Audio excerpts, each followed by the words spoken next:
Hello everyone, welcome back to my channel law aspirants Adda. जैसा कि हम लोगों ने डिस्कस कर लिया था लास्ट वीडियो में आपके कि डिक्री क्या होती है और डिक्री के आवश्यक तत्व क्या होते हैं।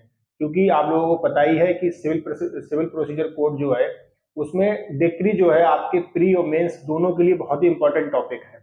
तो आज हम डिस्कस करेंगे इस वीडियो में कि डिक्री के प्रकार यानी टाइप्स ऑफ डिक्री, कितने प्रकार की डिक्री होती है। ठीक है, तो जैसा आप देख पा रहे होंगे धारा 2 सब क्लॉज 2 एक्सप्लेनेशन लिखा, यानी कि धारा 2 के सब क्लॉज 2 में जो डिक्री में ही उसके एक स्पष्टीकरण में ये लिखा गया है कि डिक्री ये प्रारंभिक हो सकती है। कब प्रारंभिक हो सकती है?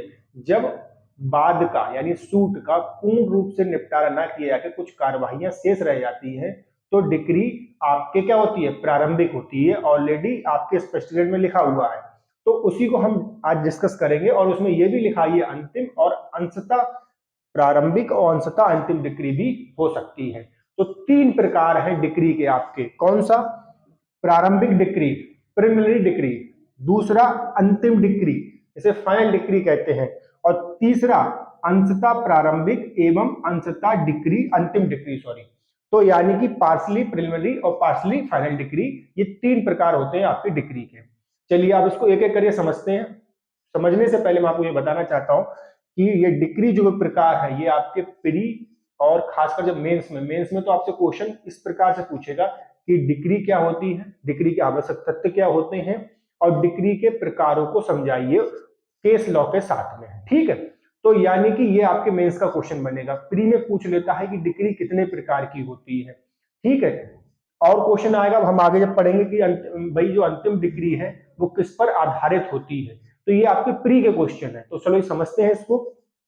प्रारंभिक डिक्री, प्रारंभिक डिक्री क्या है? पहले मैं इसको हम आप अपने शब्दों में समझाते हैं। प्रारंभिक डिक्री कुल मिलाकर वह डिक्री होती है, क्योंकि जब हम लोगों ने डिक्री के आवश्यक तत्व जाने थे तो उसमें तीसरा और चौथा आवश्यक तत्व था कि जो बाद के विवादाग्रस्त विषय हैं, चाहे वो कुछ हो चाहे सब विषय हो, उसके संबंध में पक्षकारों के अधिकारों का निपटारा पूर्ण रूप से होना चाहिए। यानी कि सूट जो है वो आप पे कंप्लीट डिसाइड होना चाहिए बाय द कोर्ट। इसको एग्जाम्पल के साथ समझते हैं। इसे मान लीजिए ए है और ये बी है। मान लीजिए कोई हाउस है, तो अगर मान लीजिए ये बी के कब्जे में है इस समय ये मकान, और ए ये कहता है कि ये मकान मेरा है, यानी कि ए यहां पर कोर्ट के सामने जाते हैं, तो विवाद क्या है कि मकान किसका है। तो यहां पर कोर्ट द्वारा ये डिसाइड होगा पूर्ण रूप से कि भाई ये हाउस किसका है। इसीलिए यही होता है बाद का पूर्ण रूप से निपटारा होना। तो जब ये डिसाइड हो जाता है किसके द्वारा, बाद पूर्ण रूप से डिसाइड हो चुका है, तब ये होता है अंतिम डिक्री। ठीक है, चलिए तो अब इसको वापस आते हैं। तो यहाँ पे लिखा गया है, क्या लिखा है? बाद का पूर्ण रूप से निपटारा क्रॉस, यानी कि बाद का पूर्ण रूप से निपटारा नहीं होता है प्रारंभिक डिक्री में, पहली बात। दूसरी बात, क्यों नहीं होता है? क्योंकि कुछ कार्यवाहियां शेष रह जाती हैं जिनको न्यायालय द्वारा पूर्ण किया जाना शेष होता है। जैसे ही ये पूर्ण हो जाएंगी डिक्री फाइनल हो जाती है। फॉर एग्जाम्पल इसको समझते हैं। संहिता में ही आपके आदेश 20 और 34 यहां लिखा गया है, इनमें कुछ एक सूची दी गई है जिन मामलों में न्यायालय प्रारंभिक डिक्री पारित कर सकता है। तो पहले तो इस सूची को समझ लेते हैं। तो सूची में आपके कौन कौन से रूल हैं? आदेश 20, ये आपको सूची याद होनी चाहिए प्री के लिए। आदेश 20 रूल 12 में दिया गया है आपके कब्जा अंतकालीन लाभ के लिए कोई सूट है। यहीं पे 13 लिख लीजिए। आदेश 20 13 में एडमिनिस्ट्रेटिव सूट है, प्रशासनिक वाद है। आदेश 20 नियम 14 में अगर आप जाएंगे तो हक सुपा या फिर अग्र क्रियाधिकार के लिए वाद है। ऐसे ही आदेश 20 और 16 में अगर आप जाओगे तो मालिक और अभिकर्ता जो एजेंट है उनके बीच लेखा संबंधी कोई बात है, तो आदेश 20 और 16 में दिया है, नियम 16 में। ऐसे ही आदेश 20 और नियम 18 में आपके संपत्ति के बंटवारे का और उस पर कब्जे के संबंधी कोई बात है, तो वहां पर प्रारंभिक डिक्री पारित हो सकती है। ऐसे ही अगर आप आदेश 34 और नियम 2-3 में जाएंगे तो सूट फॉर क्लोजर यानी प्रोबंध का बाद, उसमें प्रारंभिक डिक्री पारित हो सकती है। अगली बात अगर आप करेंगे तो बंधक संपत्ति के विक्रय का बाद आदेश 34 नियम 4-5 में है, और बंधक के मोचन का अधिकार है आदेश 34 नियम 7-8 में।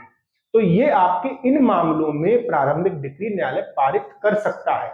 लेकिन अब दो बातें महत्वपूर्ण समझनी है। ये लिस्ट जो है आपके कंप्लीट यानी सर्वांगीण नहीं है, कंप्लीट नहीं है ये पूरी लिस्ट। यानी कि पहली बात यह है, न्यायालय इस लिस्ट के अलावा भी अन्य मामलों में प्रारंभिक डिक्री पारित कर सकता है, पहली बात। दूसरी बात, आपके ये भी कंपेल नहीं है, कौन आपके कंपेल कौन नहीं है, न्यायालय, कोर्ट कंपेल नहीं है कि इन मामलों में प्रारंभिक डिक्री ही पारित करे, वो चाहे तो अंतिम डिक्री भी डायरेक्ट पारित कर सकता है। तो ये दो बातें आपकी प्रारंभिक डिक्री से रिलेटेड बहुत इंपॉर्टेंट है। अब आते हैं आपके अंतिम डिक्री पर। देखिए, किसी मामले, अंतिम डिक्री वह डिक्री होती है जो बाद का पूर्ण रूप से निपटारा, सही का निशान है, निपटारा कर देती है, वो अंतिम डिक्री, फाइनल डिक्री कहलाती है। और ध्यान रखिए, अंतिम इसमें क्या होता है, आपके जो यहाँ पे लिखा है शेष कार्यवाहियां, ये कार्यवाहियां नहीं शेष रहती है, वो कार्यवाहियां पूरी हो जाती है। जैसे कि इस एग्जाम्पल को ले लें कि ए कहता है कि मकान मेरा है, बी का कब्जा है, तो ये कहता है कि कब्जा दिला दीजिए। अब न्यायालय का डिसाइड कर देगा कि मकान किसका है, तो ये जो डिसाइड करता है, तो ये बाद का पूर्ण रूप से निपटारा कर देता है न्यायालय, तो ये आपके फाइनल डिक्री हो जाता है। ठीक है, अब इसमें दो तीन जो प्री के लिए आपको इंपॉर्टेंट क्वेश्चन वो ये है, क्या लिखा गया, सदैव प्रारंभिक डिक्री पर आधारित। अब ये है कि मान लीजिए किसी मामले में ए नाम के मामले में क्या है कि अगर प्रिलिमिनरी डिक्री पारित कर दी गई है, तो जो अंतिम डिक्री होगी वो इसके आधार पर ही, इसके निर्देश के अनुसार ही पारित होगी। अगर मान लो प्रारंभिक डिक्री को अपील में उलट देता है कोर्ट, तो जो अंतिम डिक्री पारित हुई है वो स्वतः निरस्त हो जाती है। यही आपसे क्वेश्चन पूछा जाता है प्री में। ठीक है, यानी ध्यान रखिए, फाइनल डिक्री की जो एग्जिस्टेंस है वो अगर उस मामले में प्रिलिमिनरी डिक्री कोई पारित हुई है तो always depend on preliminary decree. चलिए, ये आपके अंतिम डिक्री हो गई। अब आते हैं, ये है महत्वपूर्ण, अंशतः प्रारंभिक और अंशतः अंतिम डिक्री। इसे एक एग्जाम्पल समझोगे तो आप बेहतर तरीके से समझ पाओगे, क्योंकि ये इंपॉर्टेंट इसलिए है, ये आपके एग्जाम के पॉइंट ऑफ व्यू से बहुत इंपॉर्टेंट है। ठीक है, इसमें एग्जाम्पल समझ लीजिए, ये क्या है, इस तरह की डिक्री कहां पारित होती है, जहां पर न्यायालय किसी बाद में एक, क्या लिखा गया है, एक साथ दो प्रश्नों का निर्धारण करता है। अब दो प्रश्नों का निर्धारण कैसे होता है उसको समझ लीजिए, आप उसको समझ लीजिए, एक साथ दो, जैसे कि इसका एग्जांपल समझिए, मान ली किसी सूट में जो है कब्जा और मध्यवर्ती लाभ, मींस प्रॉफिट भी बोलते हैं इसको, मध्यवर्ती लाभ के लिए कोई बात अगर मान लीजिए कोई सूट में है, ठीक है, तो यहां पर अगर मान लो डिक्री पारित हो रही है तो वो डिक्री कब्जे के लिए तो अंतिम होगी, फाइनल, इसके लिए प्रिलिमिनरी होगी। अब समझते कैसे भाई, मध्यवर्ती लाभ जो होता है वो लाभ अगर सिंपल अर्थों में समझे तो एक सदोष, मतलब इस अचल संपत्ति पे सदोष कब्जा किसी व्यक्ति ने रखा है और उससे वो जो भी गेन कर रहा है वो मध्यवर्ती लाभ कहलाता है। ये इसको वापस दिलाना होता है जिसकी एक्चुअल पोजीशन में होती है। सिर्फ और इसका एग्जांपल समझते हैं, मान लीजिए ए व्यक्ति है, बी नाम के व्यक्ति ने इसका जो मान लीजिए कोई एग्रीकल्चर लैंड है, एग्रीकल्चर एंड कृषि योग्य भूमि कोई खेत है, उसको इसने क्या कर जबरदस्ती कब्जे में रख लिया है। अब यहां पर देखिए ए जाएगा सूट कि भाई मेरा कब्जा मेरे खेत पे वापस दिला दीजिए, यही तो जाएगा सूट लेने, भाई मेरा कब्जा दिला दीजिए। साथ ही साथ ये कहेगा कि इस एग्रीकल्चर लैंड पर इस बी नाम के व्यक्ति ने खेती करी, उसमें धान मतलब जो भी फसलें बुआई, तो जो भी लाभ प्राप्त किया वो मेरा वापस होना चाहिए। ठीक है, तो देखो जब न्यायालय डिसाइड करेगा डिक्री में, तो न्यायालय ने कहा कि खेत ए का है तो कब्जे के लिए तो वो फाइनल डिक्री हो गई, लेकिन जो मध्यवर्ती लाभ है अर्थात बी ने कितना उस खेत पे कब्जा करके सदोष कब्जा करके कमाया, लाभ प्राप्त किया, ये तभी डिसाइड होगा जब उसकी धनराशि कोर्ट डिसाइड कर ले। तो इसलिए इस मामले में ये तो हो गया ये आपके हो गई प्रारंभिक डिक्री, कौन सा, मध्यवर्ती लाभ के लिए, और फाइनल डिक्री कब्जे के लिए होगी। इसीलिए इसको कहते हैं अंशतः प्रारंभिक और अंशतः अंतिम डिक्री। तो ये आपके टाइप्स ऑफ डिग्री हैं। वीडियो अच्छी लगी हो तो आप सब्सक्राइब करें चैनल। धन्यवाद।